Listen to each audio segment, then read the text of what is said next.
Live from the San Jose Convention Center, extracting the signal from the noise, it's theCUBE, covering Hadoop Summit 2015.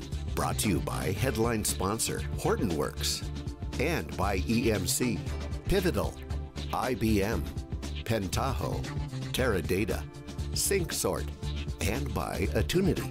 Now your hosts, John Furrier and George Gilbert.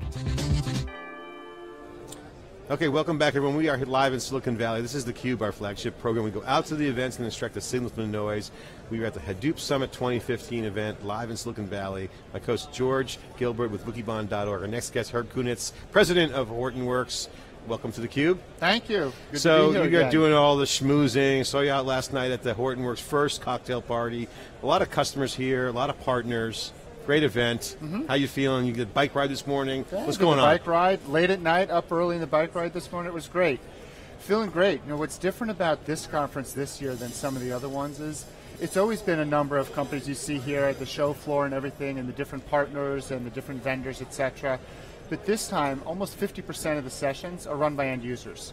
So it's a lot of customers, a lot of customer stories, a lot of end users, and I think it's a reflection of the maturation of the market that there's a lot of customers with stories to tell now. And the sessions are interesting too. I always look at the sessions. We had talking yesterday with some of the analysts and guests on. You can always tell a show by the sessions. Managing multiple workloads in production.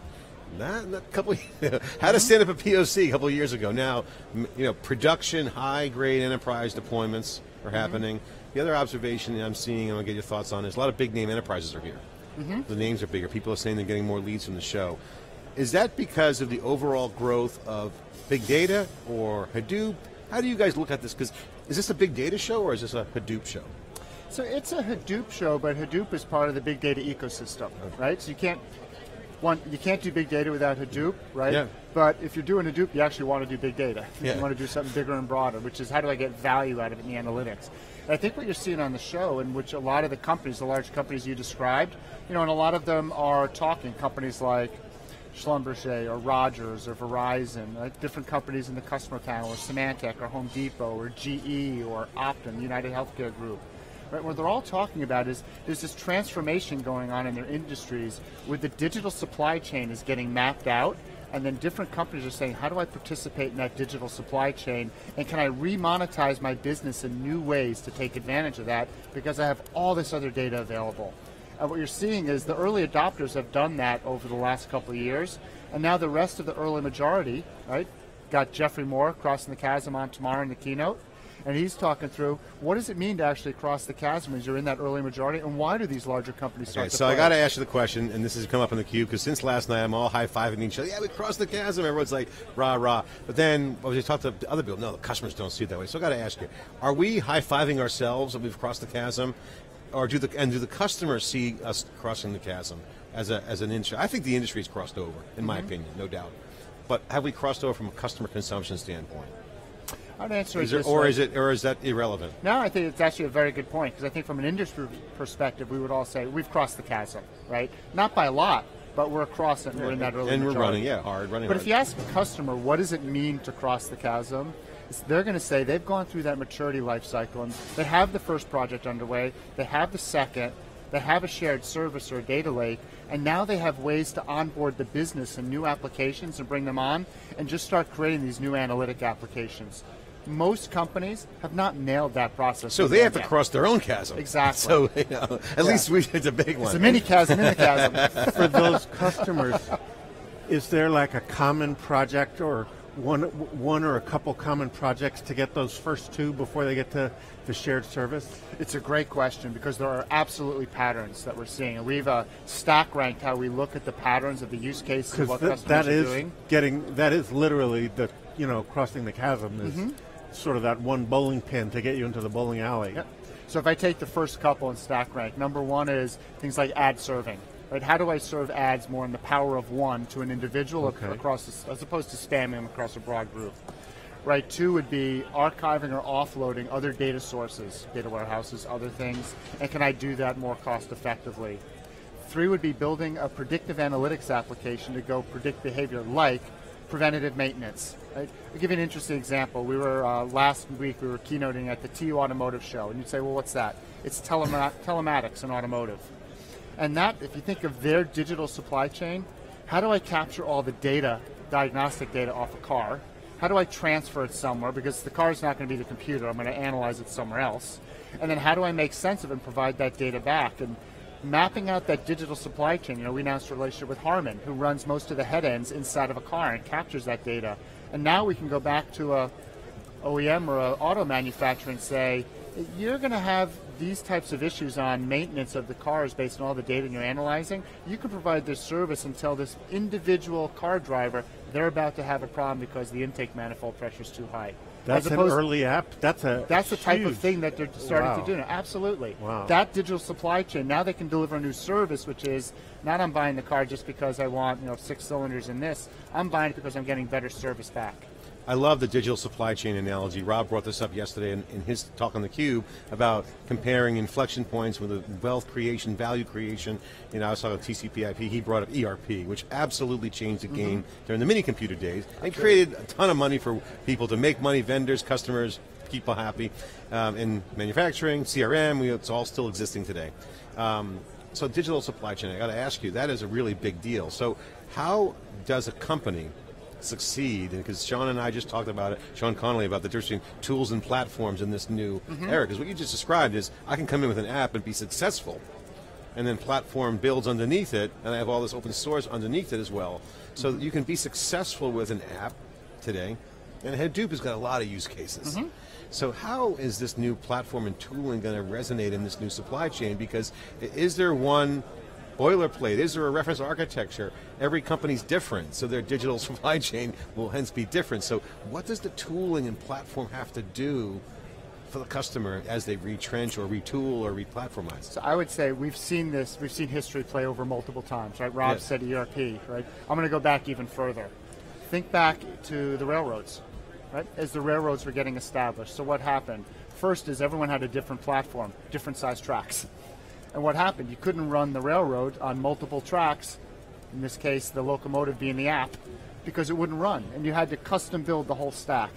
And then suddenly standardization across the tracks came through, and then all these new apps, different types of locomotives, different types of cars, freight car, engines, etc., all became possible. Different payload data. Exactly. Exactly. You're right on. And this is playing out exactly the same way. As the tracks are getting standardized, which means the platform is being established, now you can build these new apps on top of it to a consistent pattern. That's when the innovation unlocks in the ecosystem. This is awesome. He's going right where I want you to go. So Merv's report, half glass full, all this new stat shows that 50% of the enterprises are considering Hadoop. So if you actually take the example of doing a little app on the standardization of, say, Hadoop, then all enterprises will eventually be doing it. So the numbers might be a little bit light. But there's a distinction between rolling out an app with Hadoop versus enterprise-wide. So we're seeing in the numbers, and from our data, and also Sean collaborated, as well as Del Vecchio did on the keynote, which is you guys are winning at the large enterprise. Explain that. Explain how on a huge enterprise process where the decision is company-wide, where there's been a lot of land and expand, organic, flowers blooming, a la Apache Software Vision, inside the enterprises. Right. And which they rein in. And so why are you guys winning in that bigger deals? And is the battleground the little deals or the big deal? Because now, if you take that forward, I'm an enterprise. I got 9 versions of stuff going on. I got to rein it in. Is that where we are? And are you seeing that? Because you guys are hitting the numbers on the high end. Yeah. I mean, you just look at raw metrics. Number of new customers we're closing in a quarter. Last quarter it was 105. Right. Quarter before was 99. And while we're proud of that, the reason is probably threefold as to why we're doing well in that space. One, customers want to work with something that's open because they want to be able to participate and contribute to it. And they want to know that it's not a walled-off garden, but it's something that they can participate in. Right? So that's one, they want it open, in this case open source. Right. Second is they want more of a partnership. They don't want trickery too, right? So like they want to see everything, right? They want to know it. They want pure transparency. They want to see what it is, and they want to say, if I want to help, I have the ability to help you on that. And I don't have to do some special thing to go do that. I just need to train my people. Right? Second is they want more of a partnership. I think the industry wants less of a product and more of a partnership. And partnership's an overused term, but what they really want to say, can you come in and help me figure this out? And I'll give you an example. A customer the other day said, I actually don't want to go stand up a platform or product. I want you to deliver this to me as a service, which means it's outcome based. And at the end you say, I'm successful because I have this outcome. That's how we're going to measure success. That's a partnership. Yeah, the Presto project is impressive because we were talking about that Presto project, how that came out of Teradata Labs, and it's like, why would you buy Teradata when I just want to do an experiment? I'll figure it out first before I double down. Okay, great. No, so back to the enterprise question. I want to get drilled down on one more point there.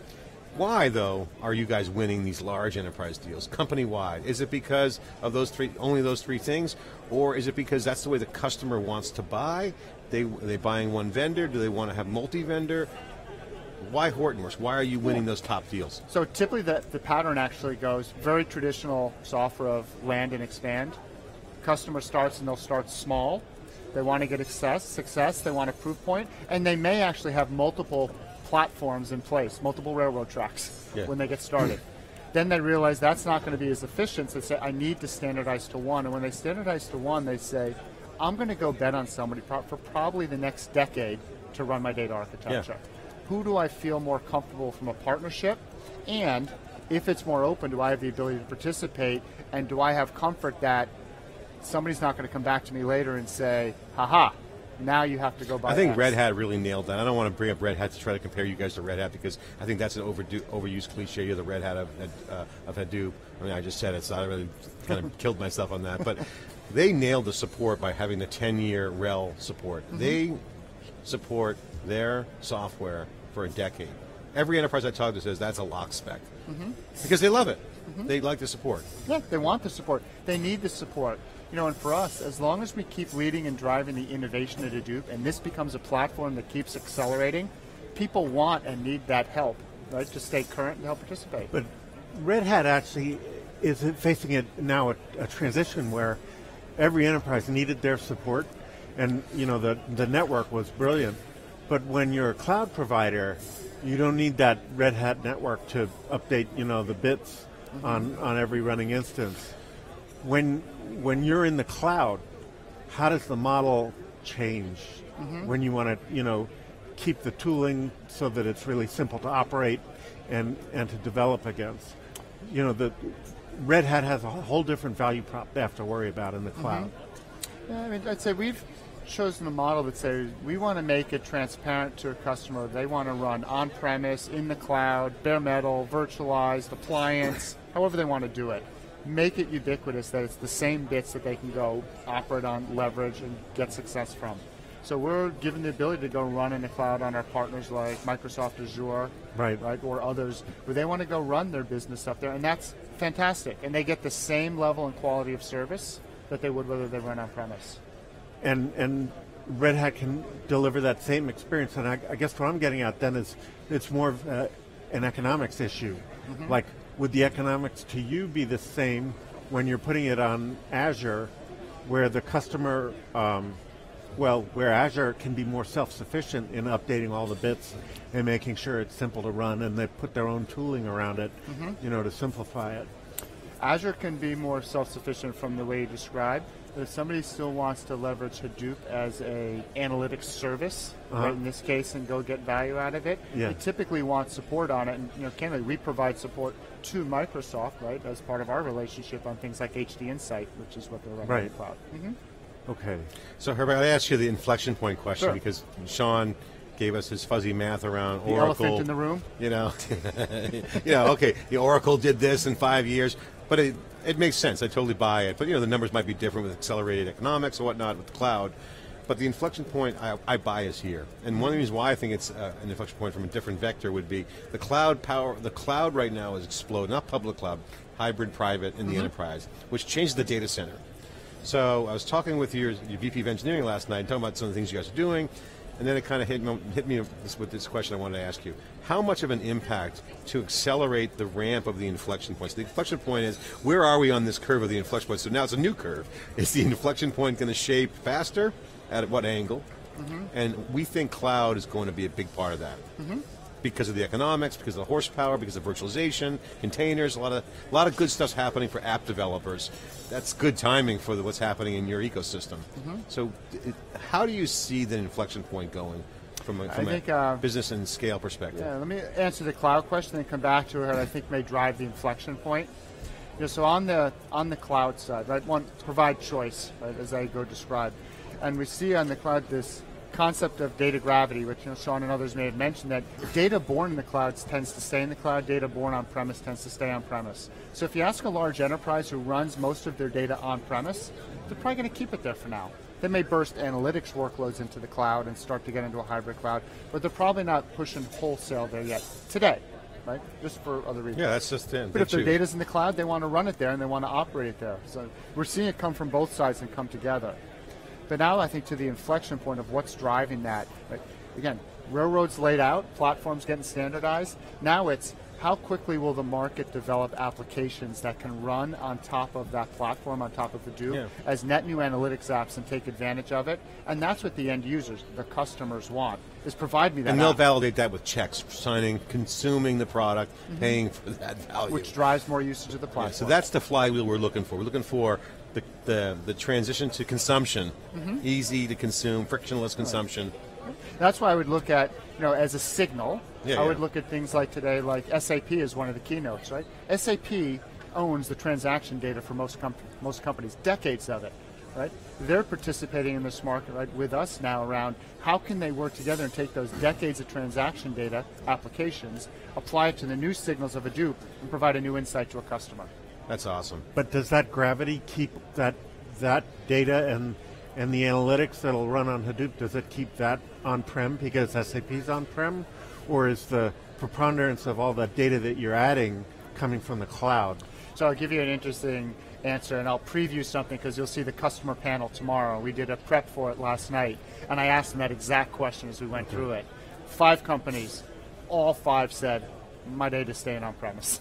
And we went through that exact question to say, would you move it to the cloud? Why not? You have this ability. Even if because the contextual data, not the SAP data, but all the stuff you're adding. They said they would rather bring it in sight and do that here for various reasons of PII, of privacy, of data protection, right? Of that's where their data center is, etc. And it could be just FUD for them. It's just the comfort of on-prem, even though it may or may not be more secure. Exactly. I mean, which is okay. Yeah, I mean, that takes the security argument out of it because we're seeing some pretty good security in the cloud. I mean, there's some cloud stuff out there that with multi-tenancy has nailed some of the security issues, but that's the mindset of the customer. They're the buyer. They write the checks.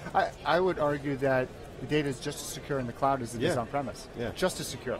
But to your point, it's more where they're comfortable that they're doing it. All right, so one of the other themes here I want to get your thoughts on, and you probably hear this because you're out in the field a lot with customers, is ease of use. We're hearing that theme here, ease of consumption, ease of product. Where's the white spaces that need to be filled to make the overall Hadoop platform easier to consume and maintain the openness, maintain the ODP mission? All that stuff's got to kind of come together. What's the areas of work that you see that needs to be done now to keep it, make it easier and more elegant? Yeah, I think ease of use probably comes on 3 vectors that you think about. One is, how do you make it easier for developers to write to the application? Everything we were just talking about, right? ISVs, others, easier to write, what are the tooling, and then can you certify to the platform? And that's one part, right, of what we're working on in others. Second is for the administrators, can we make it easier for them to operate it and run it? One of the customers is going to talk tomorrow. He went through and he was asked, what does it take to administer this? He said he thought about it and said, you know what? I have 700 nodes and I have 2 people administering this. That's actually pretty good. Yeah, that's great leverage. Yeah, exactly. It's great leverage. So it's like, how do we make that even easier? Can we get it to 1? Like, can we make that even easier for them? So that's the second. And the third is more, how do you make it easier for what we would call the technical decision maker to understand what they're getting and what the value is and put the parts together? And that's a lot of working with the ecosystem, the partners, and everyone around that. So I got to ask you, final question. You got a growing team, doing well, but good quarter, good logos adding, winning the high end, the enterprise. Feel good. Notice you got a new VP of engineering, Matt Morgan, came over from HP at Citrix, seen his name kicking around. Good team developing. What's the update inside Hortonworks? Give us the stats. Employees, new additions, changes. Yeah, so a couple things. So we had Matt join us right from Citrix to go run product marketing, and he's doing an awesome job, right, going to build that out. We're about 750 people now. We operate in 18 different countries, so we've expanded all through Europe and Asia, right, in terms of what we're doing there. Right, we still follow everything around open source. John Christ is running international, so you have now international leader. Absolutely, we have the leader running international, running Europe and Asia, and running that in teams in all those theaters, and teams being field teams, support teams, and engineering teams in all of those theaters, right, all across the U.S. and separated in different places across the U.S. So we're getting very broad, which is good. Yeah. And this is, again, how do you make those customers successful and go deep with them? When you look at the Apache Software Foundation, when the history books are written, what's your view? What will be said about Apache Software Foundation in terms of its impact in the technology industry? I think what people are going to go back and look and say, the governance model of the ASF and what they've done has allowed an industry to flourish and to foster under a confined set of parameters in terms of how they do that. And it's allowed everyone to participate, but do it in a controlled way, that you've got a model for how to go develop software for the future. And I think you're going to see this continue time and time again with other technologies. Yeah, and I think it's certainly changed the game. You look at all the players, EMC, IBM, you guys are in, I mean, vendors are playing with coders, it's really working. So yeah. I think they're... We are very deep with the Apache Software Foundation in terms of believing in its mission and working with it, right? And everything we've done is, how do we go do our upstream work in Apache? Now we have ODP as a downstream way of consuming that and packaging it to a standardized railroad track, right? Yeah. But upstream, all that work's done in Apache. As Mr. Reardon said, there's a railroad and electricity, two utilities out there. It's good to be a utility. It's good to be a utility. That means everyone can just plug into it every single day, right? President of Hortonworks here inside theCUBE. We'll be right back after this short break.